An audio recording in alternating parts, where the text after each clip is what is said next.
देखो अब हम लोग पढ़ेंगे how to draw graph of linear inequation of two variables. How to draw graph of linear inequations of two variable. दो variable वाले, दो चर वाले लीनियर इन इक्वेशन का ग्राफ कैसे खींचेंगे। दो चर वाले लीनियर इन इक्वेशन का ग्राफ कैसे खींचेंगे। देखो यहाँ पर let dx plus A Y greater than equal to A B A linear equation. Linear inequation of two variables मतलब how to draw graph of linear inequation of two variables. तो यहाँ है let dx plus A Y greater than A B A linear inequation of two variables. मान लिया कि यह linear in equation है कितने वेरिएबल का, दो वेरिएबल का। इसी का ग्राफ खींचना है, इसी का ग्राफ खींचना है। कैसे खींचेंगे। स्टेप फर्स्ट, सबसे फर्स्ट में स्टेप फर्स्ट पहले क्या करेंगे। पहले सबसे पहले the given inequation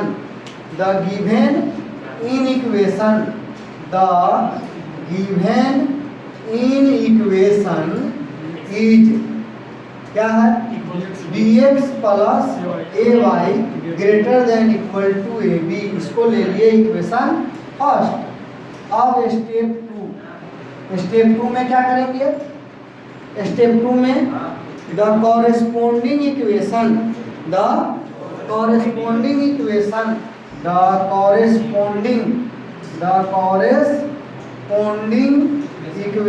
of first is, first का corresponding equation dx plus A y equal to A b. इसको दो तरीका से बना सकता है। एक बार y जीरो करके x निकाल सकता है, एक बार x जीरो करके y निकाल सकता है।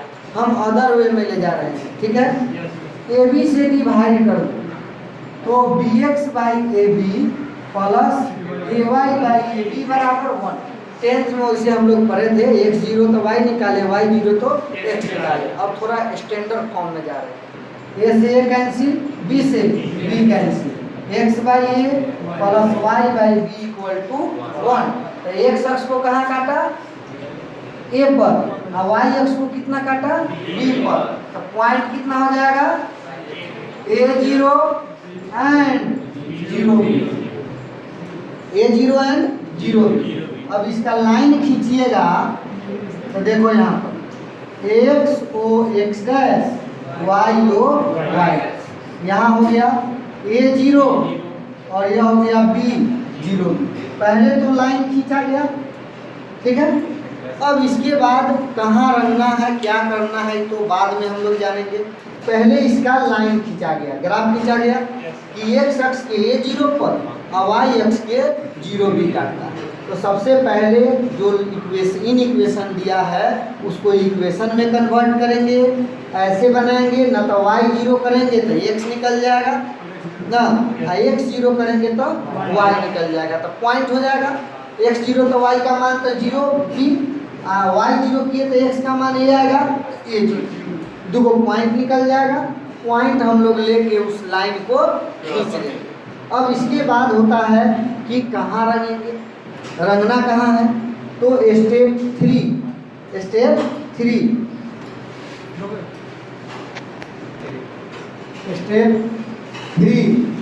है। अब देखो ई पॉइंट जीरो जीरो, अब टू वेरिएबल है तो एक्स भी आएगा और वाई भी आएगा। पहले वन वेरिएबल था तो एक को एक्स होता था या एक ही वाई होता था। टू वेरिएबल है, एक्स वाई दोनों आए। ई point zero zero satisfy the given in equation,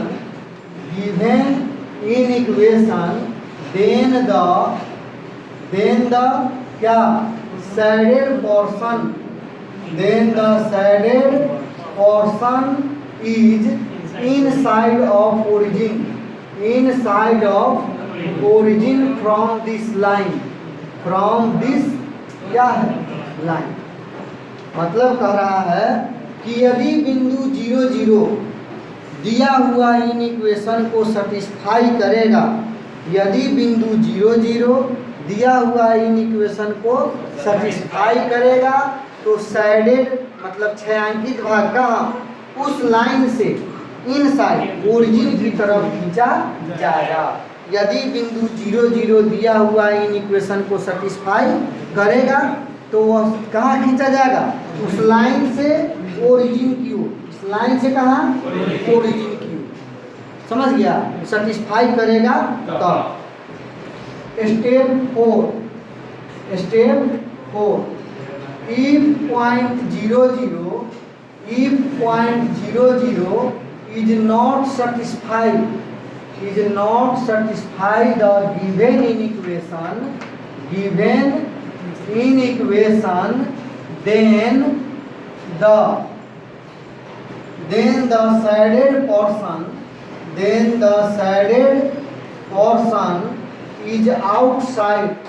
is outside of origin कहाँ from this line उस लाइन से ओरिजिन से बाहर की ओर, ओरिजिन से इधर, इस लाइन से इधर, ओरिजिन से बाहर और इस लाइन से कहाँ इधर। तो सेटिस्फाई नहीं करेगा तो इस लाइन से बाहर, सेटिस्फाई करेगा तो अंदर। आप लोगों को नोट में बताए थे पहले, वही बात यहाँ लागू होगा। ग्रेटर में आउट, लेस में इन, ग्रेटर में आउटसाइड, लेस में इनसाइड। ठीक है? इसी में आपको दे देगा ग्रेटर में आउटसाइड और लेस में इनसाइड। अब इसी में देखो उल्टा भी हो जाएगा, ग्रेटर में आउट और लेस में इनसाइड। अब इसी में आपको कह दे ग्रेटर में -c ग्रेटर है, माइनस है और क्या है ग्रेटर है, इनसाइड उल्टा हो जाएगा। समझ गया? अब माइनस में है और क्या है लेस है तो क्या हो जाएगा आउटसाइड हो जाएगा। समझ गए? तो मतलब ग्रेटर में, अरे ग्रेटर देन है, ग्रेटर देन आउटसाइड और लेस देन इनसाइड। इसको ऐसे ढंग से लिखो, थोड़ा सा इसको इस ढंग से लिखेंगे तो ज़्यादा बेटर है। ग्रेटर देन सी है, ऐसे लिखेंगे ग्रेटर देन सी, ग्रेटर देन सी क्या हो जाएगा आउटसाइड, लेस देन सी कहाँ इनसाइड। हो गया?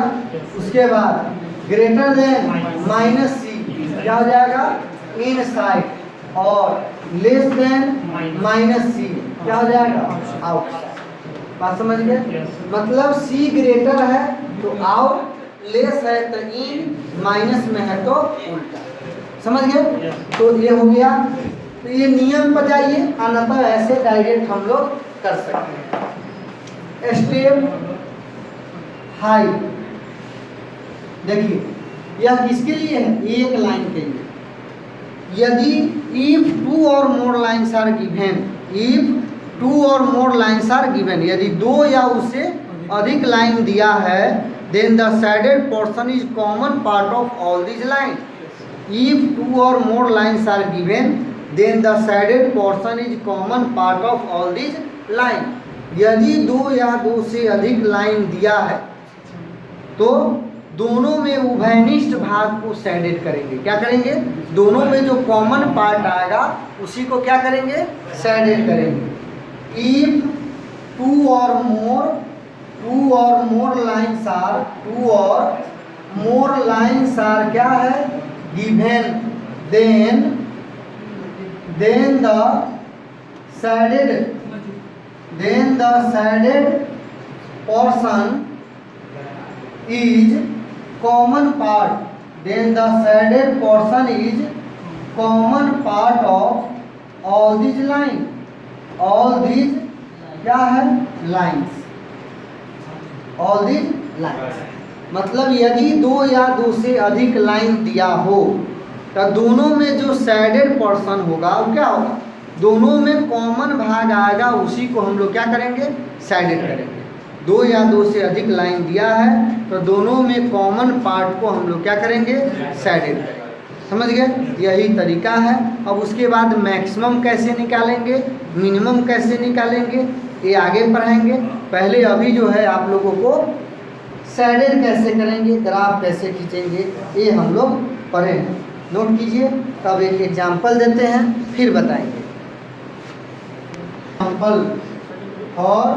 एग्जाम्पल ध्यान दो।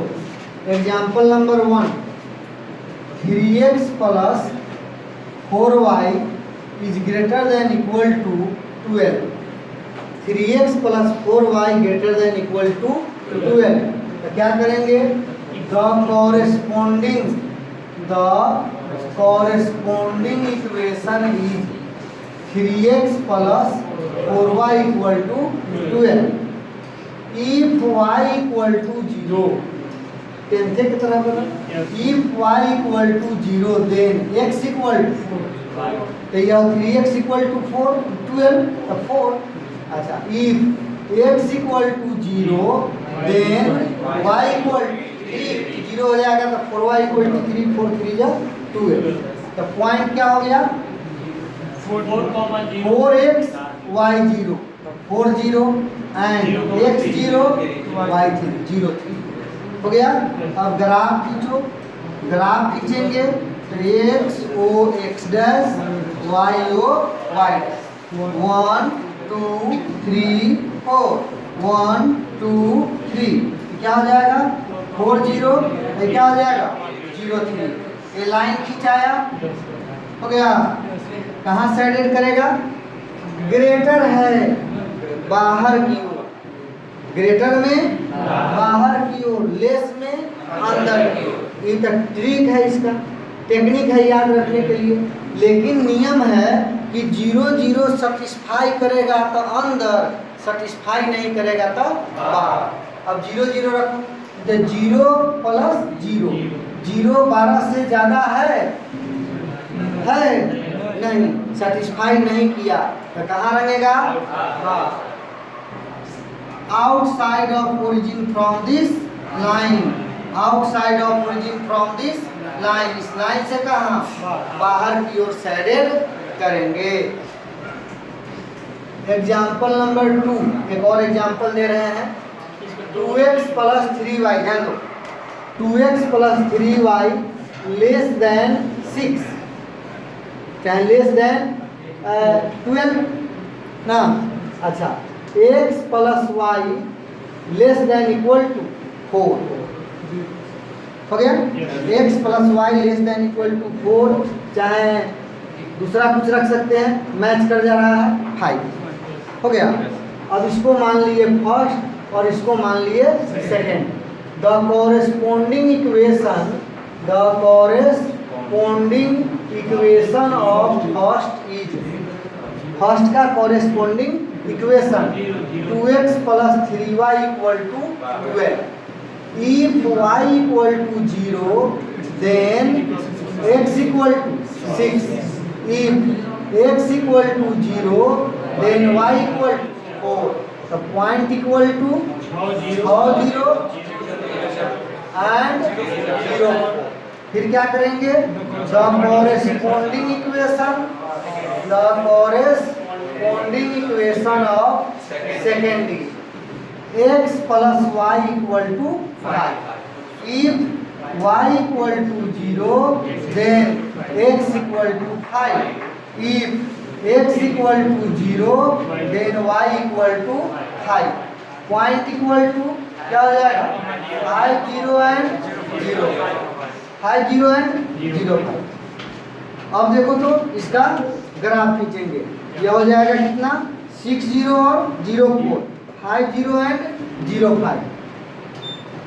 देखो तो x o x dash y o y dash, पहला है 6 0, 1 2 3 4 5 6 हो गया। और दूसरा है 4, 1 2 3 4 5 6 और बना दिए हैं। तो यहाँ क्या है? 6 0 और यहाँ क्या है? 0 4, 6 0 और 0 4 हो गया।